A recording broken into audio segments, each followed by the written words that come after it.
DMTV, bilile kamalo bana ebele.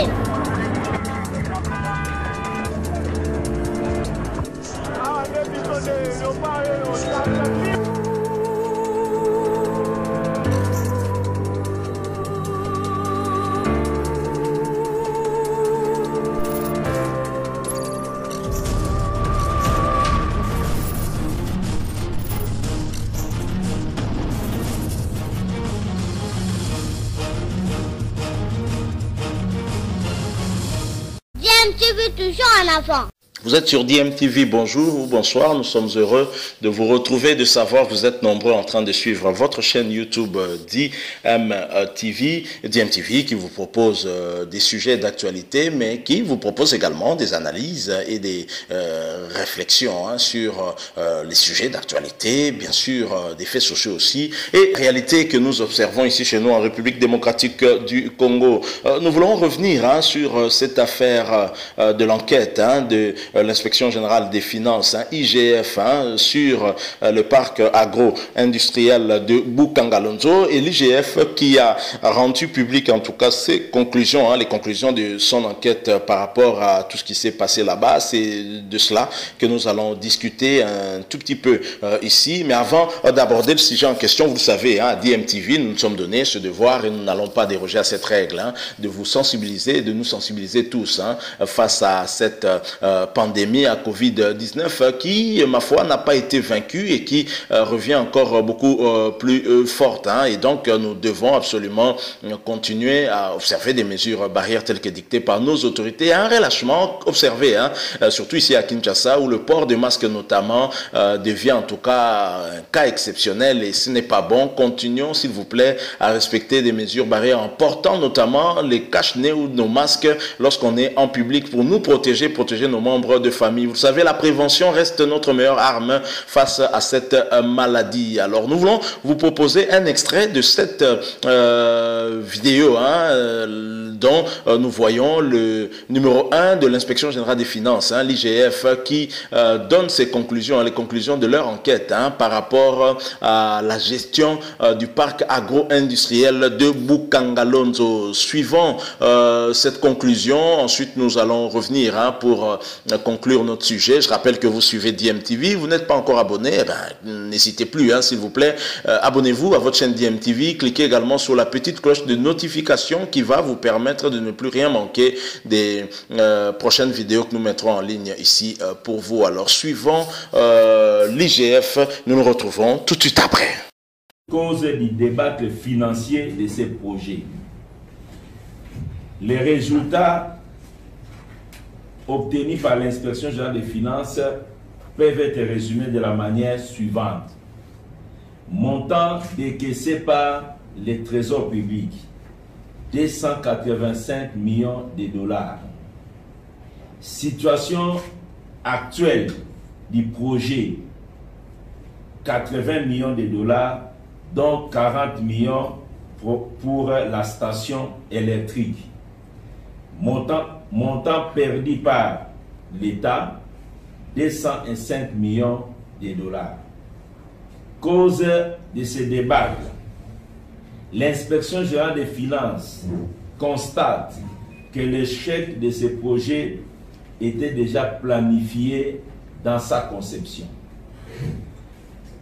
Deuxième élément, les marchés avec les partenaires non expérimentés et qui n'évoluent même pas dans le secteur agricole, et ce marché a été passé de gré à gré. Troisième élément à la base du débâcle, une surfacturation en moyenne de 1 à 10 pour l'acquisition des équipements et des intrants agricoles. Quatrième cause du débâcle, 80% des paiements surfacturés ont été logés dans un compte se trouvant en Afrique du Sud où les complices se retrouvaient régulièrement pour se partager les butins. Cinquième élément, surfacturation présumée des travaux de soutirage de l'électricité sur la ligne Inga à 40 millions de dollars avec un trop paiement de 2 millions de dollars. Sixième élément, sur les 285 millions de dollars décaissés par le Trésor, 80 millions de dollars seulement ont réellement servi au parc agricole. Voilà, nous sommes de retour, hein. Vous venez de suivre cet extrait, hein, où l'IGF en tout cas nous faisait part, hein, de la conclusion, hein, de sa mission sur la gestion du projet du parc agro-industriel de Bukangalonzo. Donc là, on apprend en tout cas que 285 millions de dollars au total ont été décaissés par le gouvernement de la République, hein, et l'enquête de l'IGF révèle justement aussi que 205 millions de dollars ont été perdus par le trésor public, par l'État congolais dans ce projet dont l'échec était planifié dès sa conception. D'après l'IGF, les inspecteurs notent aussi parmi les causes du débâcle le choix des partenaires non expérimentés ayant bénéficié en plus des marchés passés de gré à gré. L'IGF constate aussi une surfacturation de 1 à 10 sur l'acquisition des équipements et intrants agricoles. Elle ajoute que 80% de paiements désurfacturés étaient logés dans un compte bancaire en Afrique du Sud, où certaines personnalités faisaient des tours pour aller se partager, hein, ce butin. Les inspecteurs de l'IGF ont également rapporté une surfacturation présumée des travaux de soutirage de l'électricité sur la ligne Inga à 40 millions de dollars américains avec un trop paiement de 2 millions USD. Ils ajoutent que sur les 285 millions décaissés par le trésor public, seuls 80 millions de dollars américains ont réellement servi au parc agro-industriel de Bukangalonzo, qui n'a pas survécu, bien entendu, suite également à l'abandon total du parc par tous les gestionnaires. Alors l'IGF dit également avoir identifié 6 personnes comme responsables, hein, dont 2 sont couvertes par des immunités parlementaires, un expatrié, un Congolais déjà en fuite à l'étranger et un autre Congolais qui se retrouve encore sur le sol national. Alors, ce qu'il faut noter également, c'est que ce projet de parc agro-industriel, hein, de Bukangalonzo, qui est localisé dans l'ancienne province du Bandundu, actuellement on peut dire localisé dans 2 provinces, hein, à savoir la province du Kwango et la province du Kwilu. Ce parc agro-industriel s'étend sur 2 territoires, Kenge et Bagata, et le site du projet se situe à cheval entre les secteurs de Bukangalonzo et celui de Wamba et s'étend sur une superficie d'environ 80 000 hectares. Alors la concession du parc agro-industriel de Bukangalonzo a en son sein 6 villages et 4 fermes avec une population avoisinant en tout cas les 4500 habitants. Alors le projet, pour rappel, hein, a été inauguré par l'ancien chef de l'État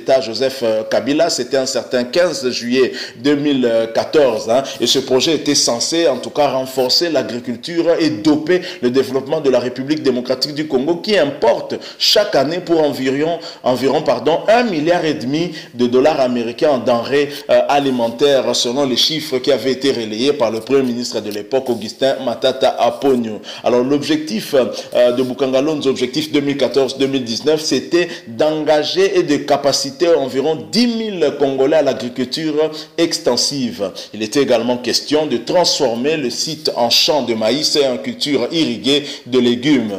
À l'époque, le gouvernement annonçait avoir mobilisé 83 millions de dollars, dont 53 millions de dollars devraient servir à la mise en production du site de ce parc en tout cas. Et voilà que la République démocratique du Congo, dont le partenariat avec une certaine société sud-africaine, Africom Commodities, dont l'aventure n'a pas duré longtemps, hein, et en 2017, cette entreprise exigeait même à la République démocratique du Congo de lui rembourser près de 20 millions de dollars américains. Voilà un peu toute cette cacophonie, un projet qui a été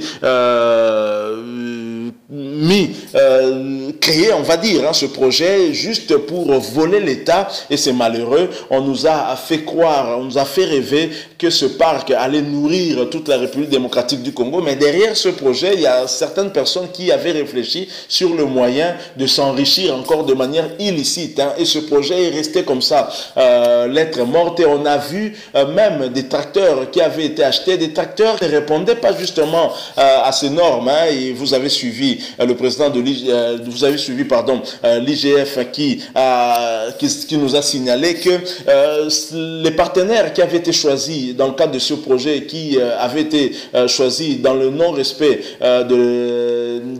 on va dire, de la loi en matière de passation de marché, puisque ça s'est fait de gré à gré, et des partenaires qui n'ont aucune expérience dans le domaine agroalimentaire, et qui ne sont pas de ce domaine-là, et comment on peut les choisir ainsi s'il n'y avait pas une volonté en fait de flouer encore l'État, de voler l'État. Et donc ce parc a été créé uniquement pour voler de l'argent public de l'État, et les tracteurs, pour revenir à cette question, qui avait été achetés, et les moteurs sont enlevés, se retrouvent dans des baleinières et des bateaux des particuliers. C'est malheureux. Et je pense que l'IGF, qui a rendu public ses conclusions, et reste maintenant à la justice de pouvoir se saisir de cela et de poursuivre les investigations et poursuivre en tout cas les présumés responsables de cette situation. C'est un vol, on parle bien de 205 millions de dollars qui peuvent aider le pays dans le domaine de l'éducation. Par exemple, vous savez que la gratuité est un peu mise à mal avec toutes ces grèves que nous constatons dans les écoles publiques, des écoles conventionnées catholiques ou conventionnées tout simplement. Et donc, je crois que cet argent peut servir à améliorer la gratuité, et peut servir aussi dans d'autres domaines, améliorer par exemple la desserte en eau ou en électricité dans le pays. Je crois que la justice doit faire son travail et doit poursuivre les responsables identifiés par l'IGF, qui en a identifié 6, dont 2 sont couverts par des immunités parlementaires qui peuvent être aussi levées ici, car ils sont justiciables tout comme tout Congolais. Nous sommes tous égaux devant la loi. C'est la Constitution qui le dit. Merci. Nous sommes arrivés à la fin. Si vous avez aimé, laissez-nous un like. Si vous avez un point de vue, une opinion à exprimer, écrivez-nous, laissez-nous un commentaire. Mais surtout, vous n'êtes pas encore abonné à cette chaîne, cliquez sur ce bouton en rouge. Il est écrit s'abonner. Abonnez-vous s'il vous plaît. Et n'hésitez pas aussi à cliquer sur cette petite cloche de notification qui va apparaître une fois que vous serez abonné. Elle vous permettra de ne plus rien manquer des prochaines vidéos que nous mettrons en ligne ici pour vous. Merci encore une fois à vous pour nous avoir supportés pendant quelques minutes, et nous espérons vous retrouver très prochainement avec un autre sujet si Dieu nous prête vie. En attendant, portez-vous bien, et TMTV vous dit au revoir.